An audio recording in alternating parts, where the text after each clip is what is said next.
I'm going to start with Matthew chapter 14, verse 18, and this will be part 10 of Matthew. And as you can see, I've added a title to, or some words underneath explaining what's going to go on in this video, which kind of makes me a genius after a while. I figured out that that might be of some assistance to people, and I have to go back and put up new thumbnails.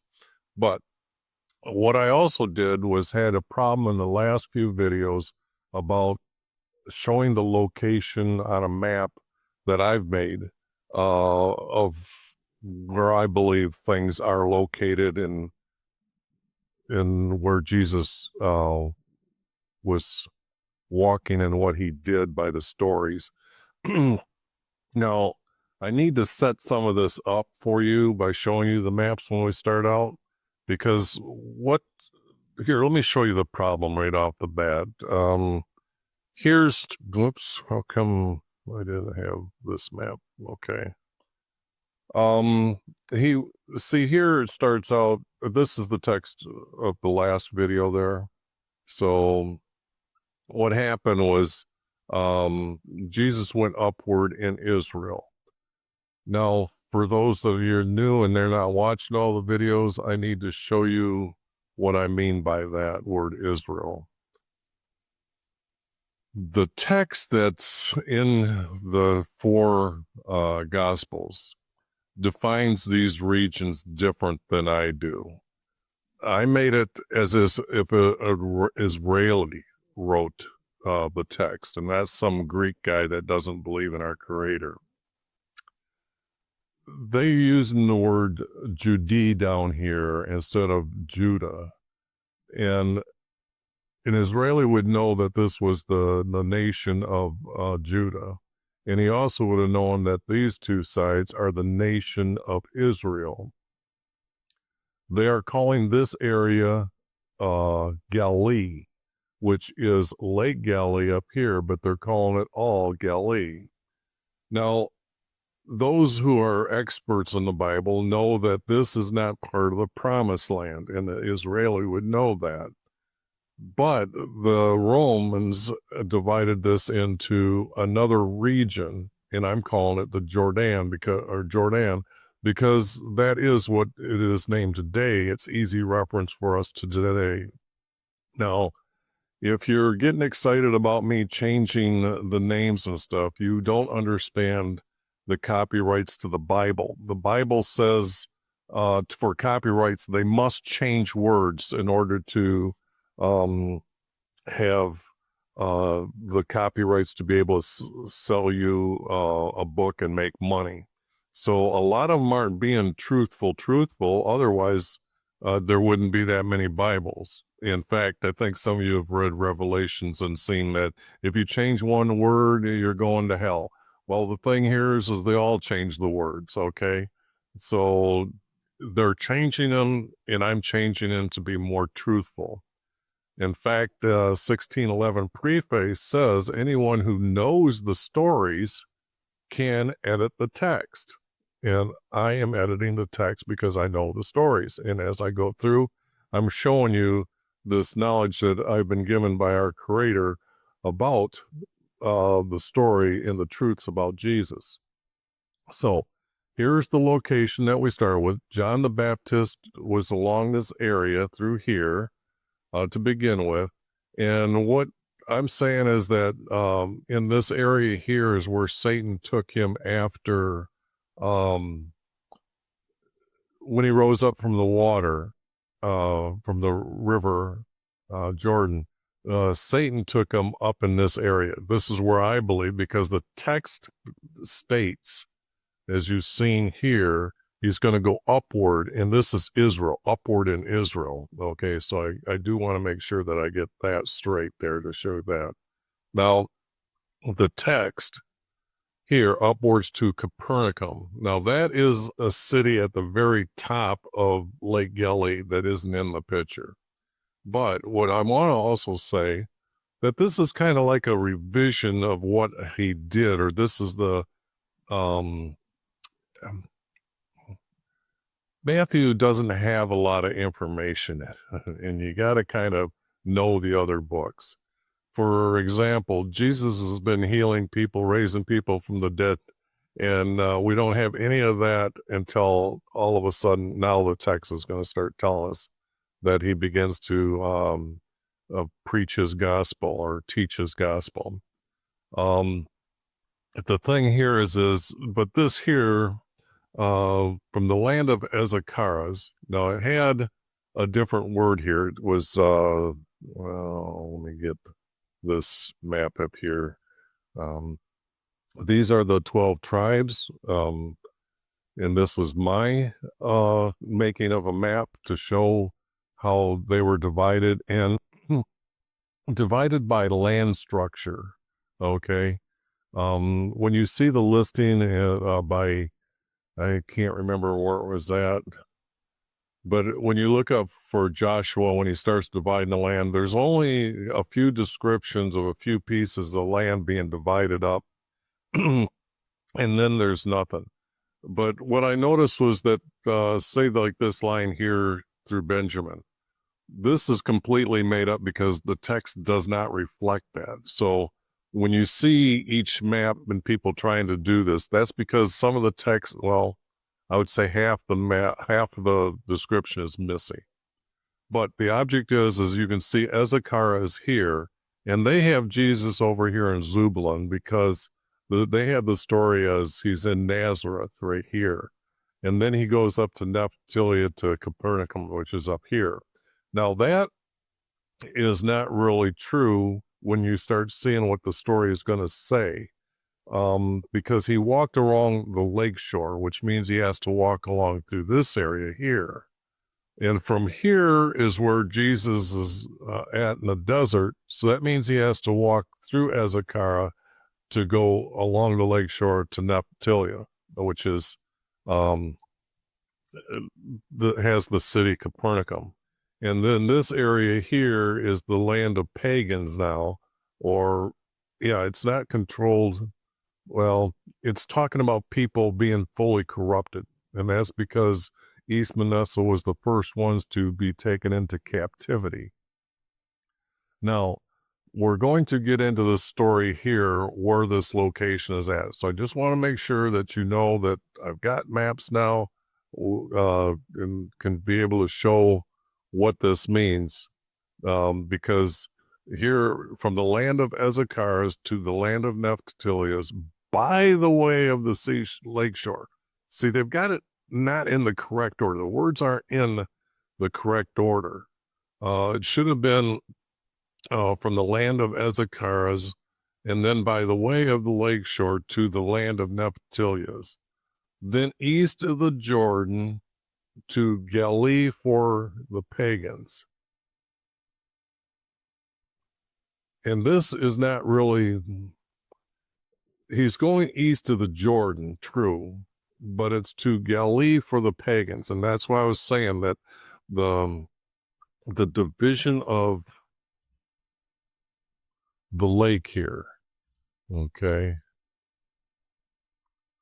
The lake is divided here as this part here being the other region, okay?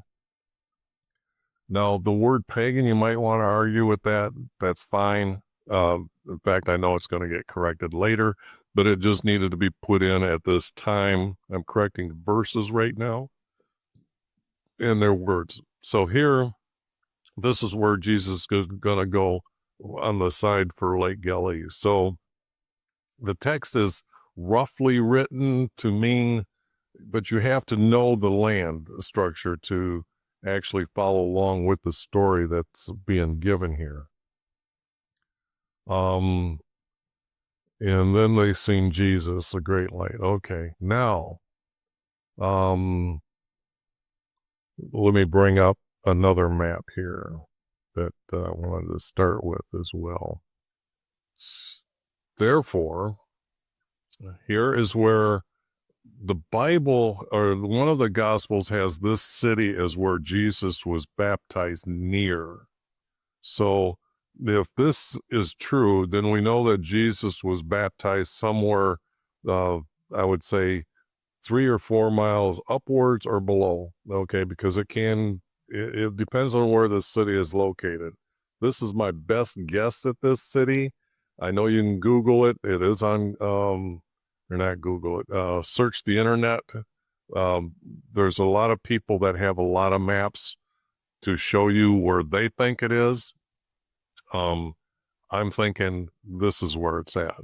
Then when Satan took him to the desert, this was up here, and now he's got to walk. And I showed you how I was thinking that he had to go around here and as a Kara. Now there's another story in another gospel that this something takes place here. But the thing here is next he's going to go up through here and walk along the lake shore. Okay. So this is kind of my path that he's taken. It's not, I don't know the land structure at that time, don't know all the little maps, but the object is this is the direction he's taken to get to this city here, because this is an important place. Now, we are going to get into Simon and Peter here. So let's get to the text, and now I can start correcting the text. That took quite a little bit to get to, but you have an understanding now visually where Jesus is at. So as Jesus walked, I needed to add these words here. As Jesus walked and not walking, and I changed the ED here, by Lake Galilee. Okay. It's not a sea because it would have to have saltwater fish. The lake is got freshwater fish. It is a lake. And I know I didn't do that. I'm going to have to look up the other verses that I can show you that they use the word lake for Lake Galilee, and not a sea. So they use two different words for Lake Galilee. The truth is, it is a lake with freshwater fish. And he saw two brothers, okay, and I've got here Simon, who was called Peter, and Andrew. This could be either or, because when you look at the names of the disciples, okay, there. Have you ever looked up the disciples? Actually, let me see if I have that on a quick pull up. I should. Well, I'll be. I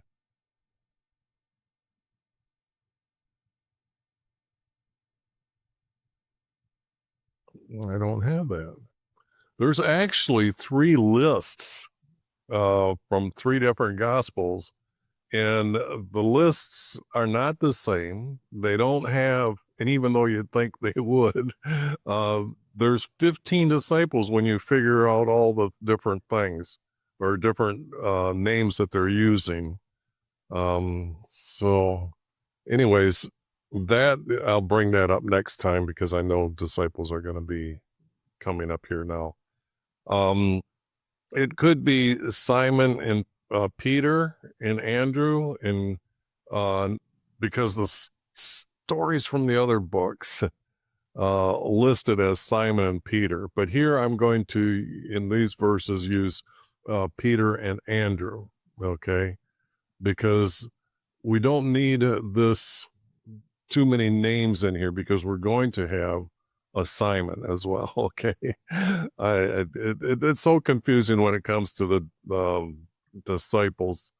You're just going to have to bear with me on making the corrections that I'm making here in the text.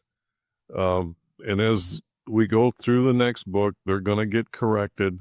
So, as you've seen already in the cheat sheet of the map, it's going to end up being Simon and Peter, and not Andrew. But the object here is he sees 2 brothers, and they had been casting nets into the lake. Okay.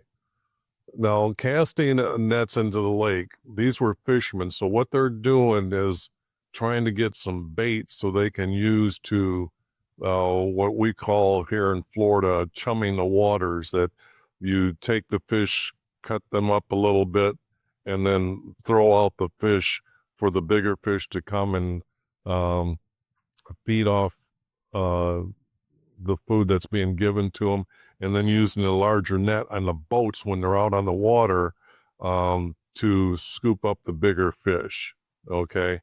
So they're casting these nets. This is why they were casting the nets along the shore, to get the smaller ones to entice the bigger ones.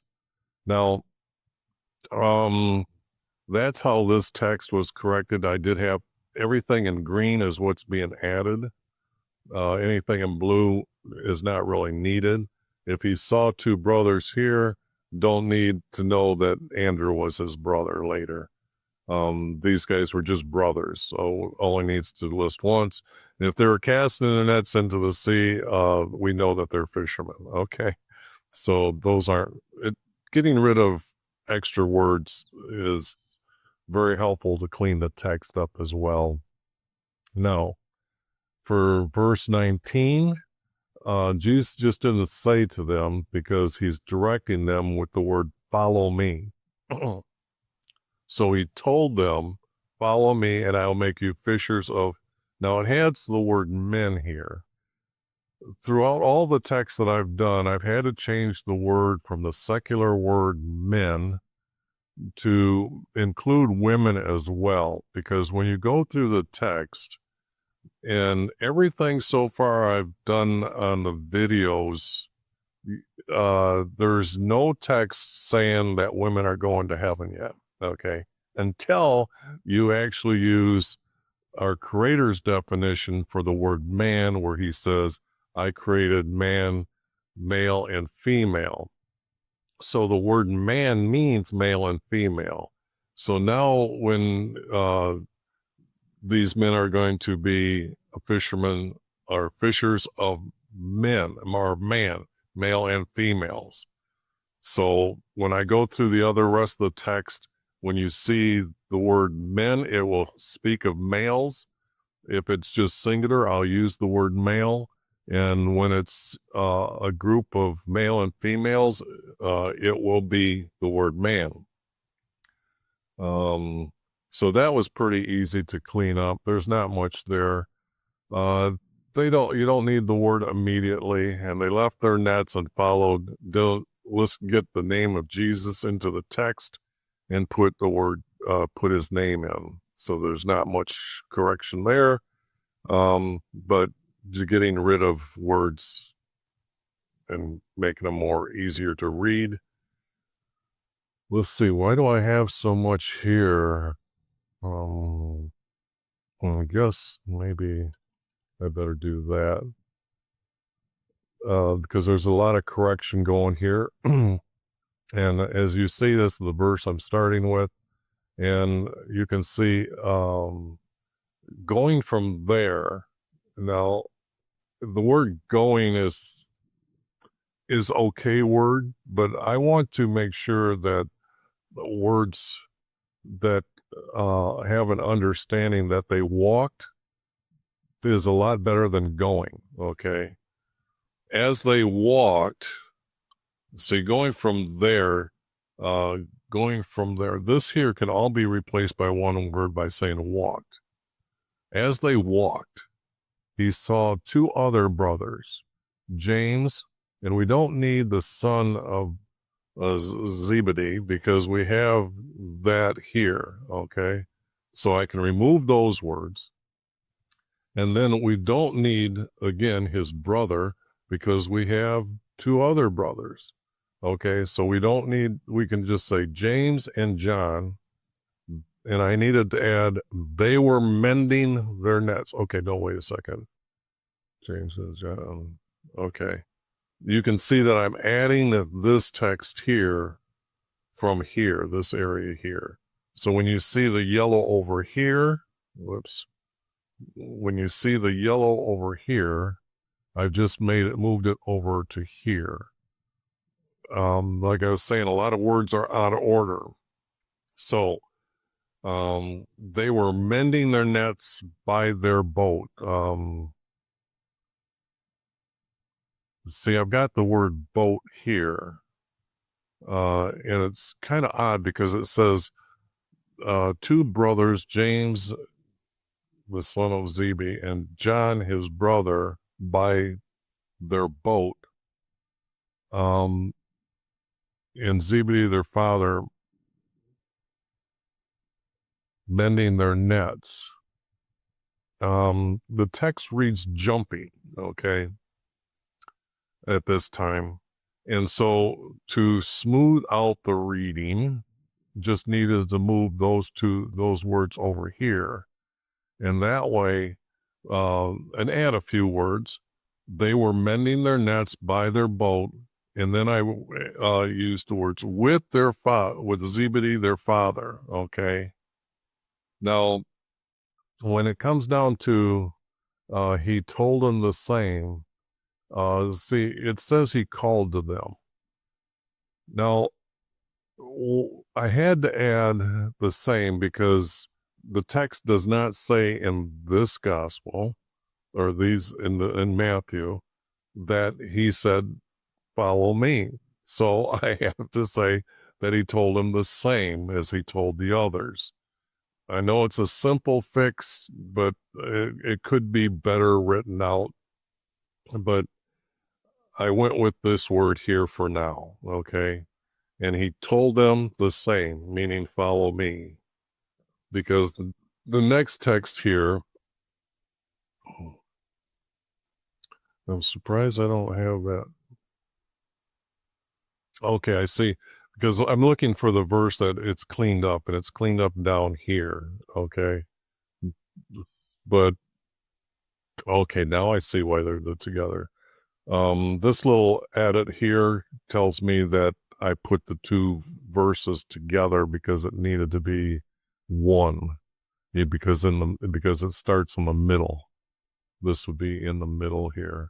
Because again, I don't need the word immediately they left. They left their father. They don't need to worry about they left the boat. That's not the important part. They left their father. That's the important part, to follow him. So the words that I was adding, he told them the same, and they left their father to follow him. Okay. So that's how the text will read. So now we have the text here, and you can see that when Jesus is part of the group, this is how I'm editing it to know that for you to help the reader understand what, because if I said something about the disciples as they were walking with Jesus, or they went out on their own, or something like that, that when you read the text will be all black and not with a capital letter to start with. Give respect to Jesus by using the first capital letter for everything that is his possession. I know the disciples are his possession, but I don't know if I've added it here in the text here. I can show you that later.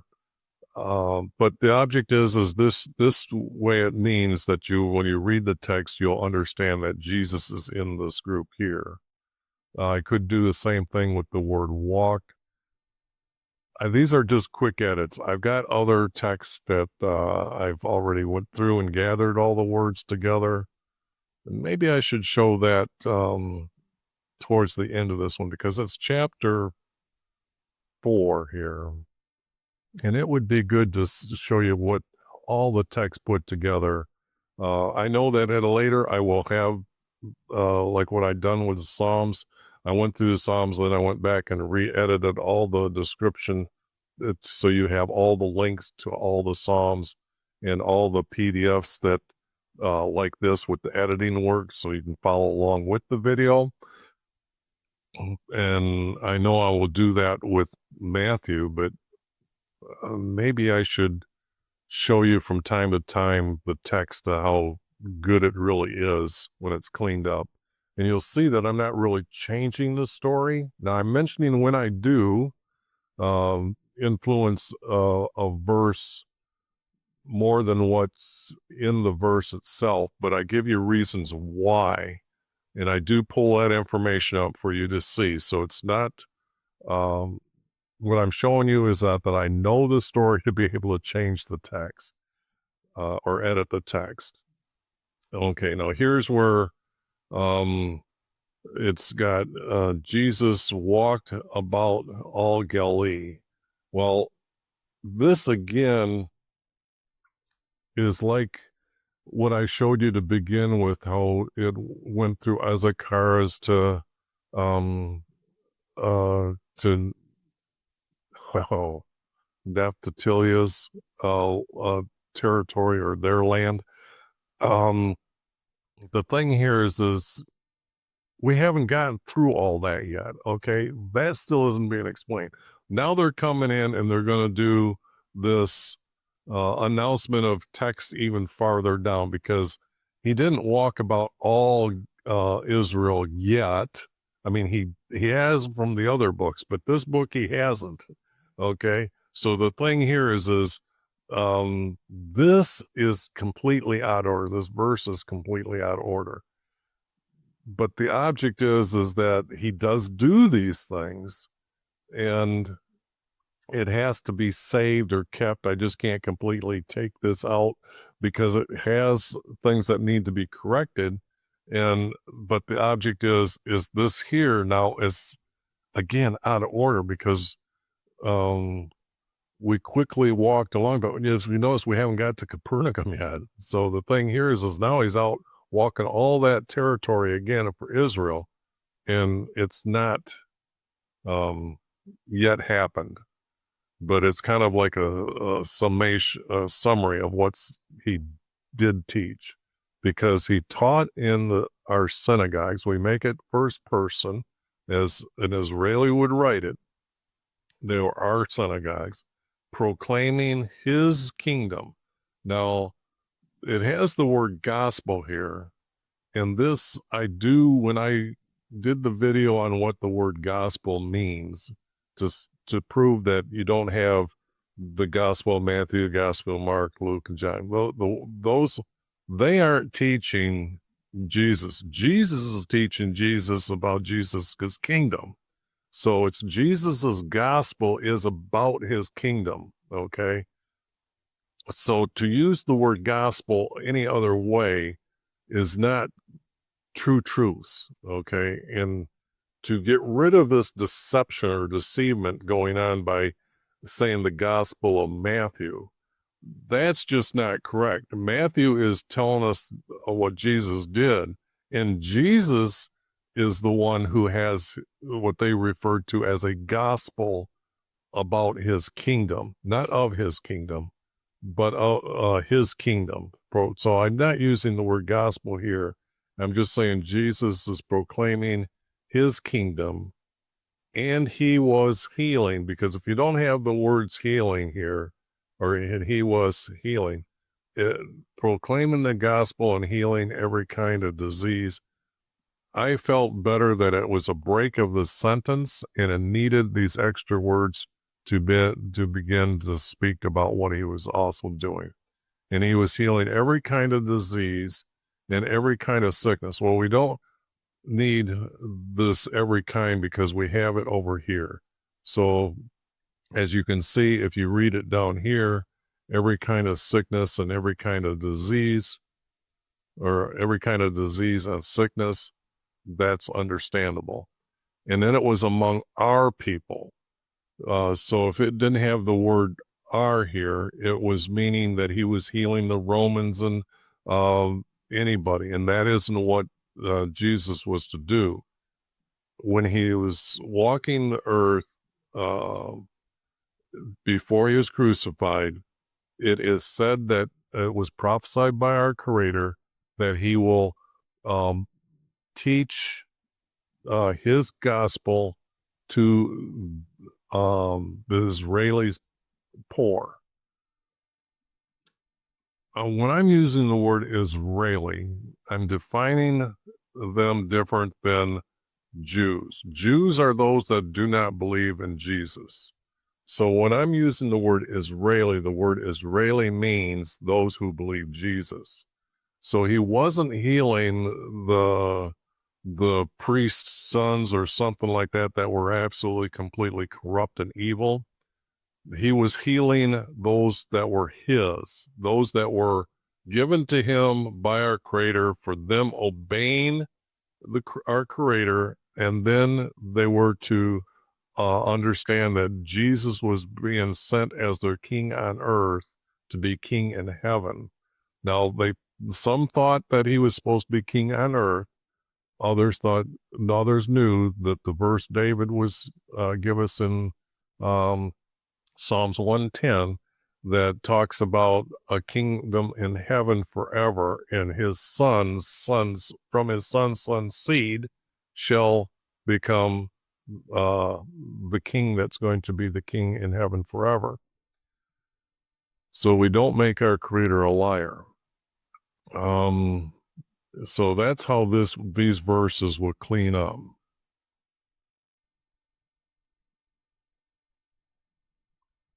Okay. News about him went out to all Syria. Well, this is just wrong. I just got done explaining our Creator's prophecy is that he's going to walk about all Israel. Okay. And that would have been the nation Israel. And that's what the text is reflecting. But to go out to Syria, it is no, that's just a flat out lie. The people editing the text would have known that if they were truthful, we know that they added that. They should be saying they added that because when he is going to his, they were all in the promised land. I mean, that's what was the deal that our Creator said he's going to bring them back, the captives back, give them a place to live so Jesus can come and teach me. He's not going to Syria. They aren't in Syria. Okay. Syria does not exist at this time. Excuse me. The Roman Empire has taken over. They wouldn't named it Syria. We understand well, even that, if you go and study the Hebrew text, it's not called Syria. It's the Armenian territory, Armenians. And when David overtook the Armenians in the battle that he had with them, and then subjugated a lot more land than just the promised land to pay their taxes and stuff like that, and all their extra money came to Israel. The size of what David did took over the land. They didn't call themselves Syrians anymore. They called themselves Armenians. Okay. Actually named after the first king for them. Armen was his name, I believe. So it was called Armenians. But the object is that's where they ruled in Damascus. You understand it as Syria today with Damascus, but the text from David's time down, they didn't have a king. They had no ruler. So they had an area and it was called pretty much the Armenians. Now the Chaldeans, I don't know how much they ruled over Damascus, because that's kind of at the time that they were sent into captivity, they sided with Babylon, the Chaldeans. So the Chaldeans were probably a little bit closer to I can't think of what sea that is over there, the black, no. Where the Euphrates goes into the sea, that there's a strip of land, I think it's only about 10 miles, maybe 15 miles from the Euphrates River that actually can inhabit people. Everything below is in Saudi Arabia is the desert that gets to 125 in a day. People didn't exist there. They just traveled at night through that area.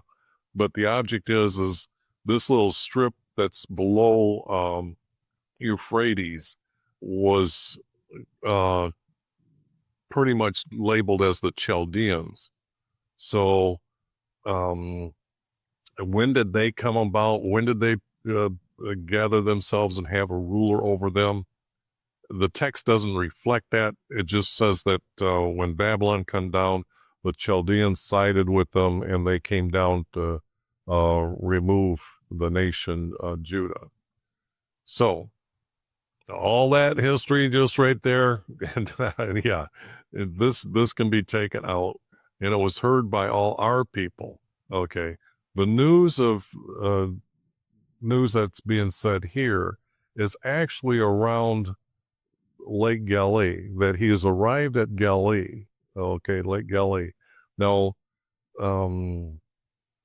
when I start talking about where uh, Simon and Peter's boat was at, it's along here, and he's going to go upwards. Okay, so what we have now is from here. Let me see if I get the next one. And now he's up through here. See, he's got James and John somewhere was next, because as they were going, or as they were walking, not the word going, Mike, the word as they were walking, they seen him, or John and James. Okay, now somewhere they stopped at, I have James' mother-in-law, because if Simon and Peter are closer to this city, this is where they're from, and this is the city that's going to be mentioned, I believe. So you're seeing here the other disciples as they come up, and some of the stories that are going to come up. But this is all from our Creator's everlasting promises. When you look at his the text that I've already done and revealed, our Creator's message to the people today and in the future of cleaning up all the crap out of the Bible, you will find that this is the order of where our Creator has mentions everything to give us the true truth at that time. I might be off a little here and there, but the text reflects this is the stories and how they were happening in what order. But this is where we're now. We're traveling up a little bit farther, heading toward Capernaum, but we aren't there yet. Okay. So when he was healing people, the news went around to all our people that he's here in this area now, more or less. And they brought to him who are various diseases. This is because I'm trying to say that the story that I know, you've seen the one that I was saying about healing his mother-in-law. It was that she wasn't just running a fever. She had a deadly fever. She was about to die. The neighbors knew that this is one of the signs of death coming. But then when Jesus healed her, the news of her just getting up and starting to walk around like I wasn't just going to die. That's when the news spread about her from her neighbors that Jesus here, because he healed her, he can save her from death, then he can save a lot of people. But the only thing is that text is later. It's not now. Okay. But the news went about him. The news about him was heard by all our people. Okay. Now all of a sudden we're back to Lake Galilee. Okay. So if anyone ever says the text is in order, no, it is not. None of the books are in order. Here we're going to have a great multitude. It can be called a crowd because a multitude is more than a crowd, is the way I want to make sure these words are fitting what's going on. But they followed him from Galilee. Now I made sure that this is Israel. Okay, like I showed you the in the map what we're talking about, Israel of west of the Jordan River, or the nation Israel, west of the Jordan River, that all of a sudden, it now reflects that Jesus did go through and was healing people, and people that had heard about him or knew and traveled with him then now heard he was up in Galilee, because when he went as with Satan to the desert, nobody knew where he was at. So when you start seeing that the news was heard about all our people, now reflect that answer, that now these people here from Israel knew where he was at. Okay, now this city here is the east of the Jordan in the pagan area, that we finally got where I started this story, or started the text from the last video. We're finally getting to Capernaum, because he has to go to Capernaum before he goes here. Now, the thing here is they wouldn't have been following him yet because he hasn't been there. From Jerusalem, I don't think they came up from Jerusalem. Maybe some did, maybe some didn't. But if I see how they use the word Judea here as the region, and like I said, Galilee as a region, okay? And from beyond the Jordan, well, that is actually east of the Jordan, okay? Beyond means actually east of the Jordan, and they don't want to use the word east, okay? Their female goddess rises from the east, okay? That's why you don't see them using the word east here. So the thing here is putting the word east of the Jordan and adding the word river means the Jordan River. Now we know from Judea, which was another area, and from the other area east of the Jordan, okay, Jordan River. They don't use that region here. I could put and Jordan, okay, and highlighted it or made it all capitals like that to represent the three regions. But they aren't over from there yet. We don't have proof of them coming from over there yet. Now, when he gets over to this area here and gets up into Capernaum, yes, maybe they came from east of the Jordan River up higher, okay? Yeah, East Manasseh, Manasseh's area. So now that you understand why I changed these regions for people to understand easier, and now you're getting to see the words that they were using as these regions in the text. Okay, so this is the text that is now done, that I just went through, and I'm trying to figure out in my head, well, because I need to see, get rid of me here a little bit. Now, this is the text that's done right now.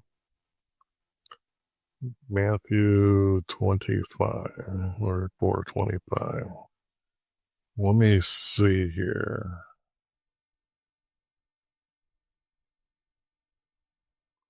Okay. This is, I was talking earlier about that I wanted to show you what the text already looks like that I've got cleaned up. And this is the verse that I go by as, unless your righteousness surpasses that of the scribes, you will not enter my kingdom in heaven. Okay. Verse 14 then says, then my truths of my kingdom will be preached to the whole world as a witnessing to everyone. Then the end will come. I am fulfilling Jesus's prophecy. And then the next step that's supposed to happen is the judgment day and the end of man on earth. Now, is this 1,000 years from now? I have no idea. Nobody has that answer. But when I'm sitting here and showing you that by being obedient to our Creator, that this is my righteousness, and I am surpassing that of the scribes that wrote this, I'm telling the truth, going through and editing out their words. And this is what is Jesus's prophecy. Jesus' prophecy is, then my truths of my kingdom will be preached throughout the whole world. At this time, people are calling me a heretic. Okay. Just to let you know, I can sit there and tell them the truth, show them the truth, and then they stop talking to me, don't want to listen to me. Even though I can show them there's 12 commandments, they just are in awe that they can't even comment that, okay, I see them. I thank you for teaching me. They don't say that. When I point out what Jesus describing no Trinity, oh man.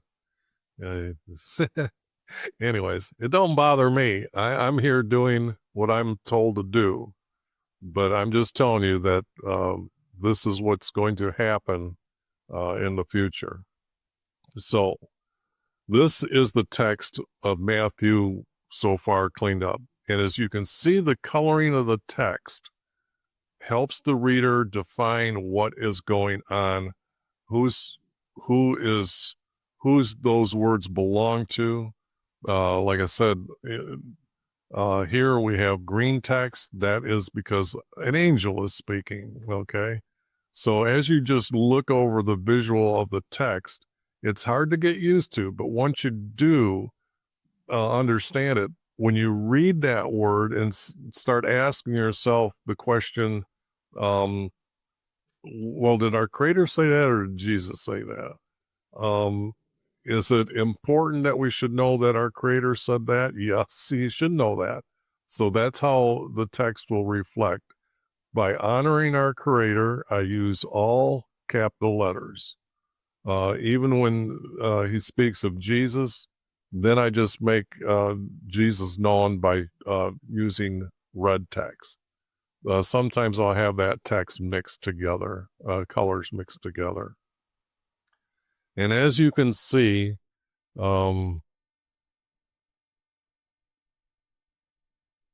this here is wrong. This should be Jared.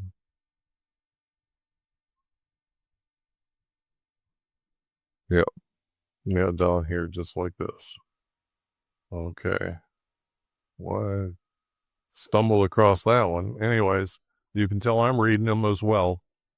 But the object here is this is the text. It looks pretty good. And if you're taking screenshots, which I'm hoping you can put these together later, you're seeing the story actually being truthfully revealed. Excuse me. That's the best way I can put it. Or the only way I can put it.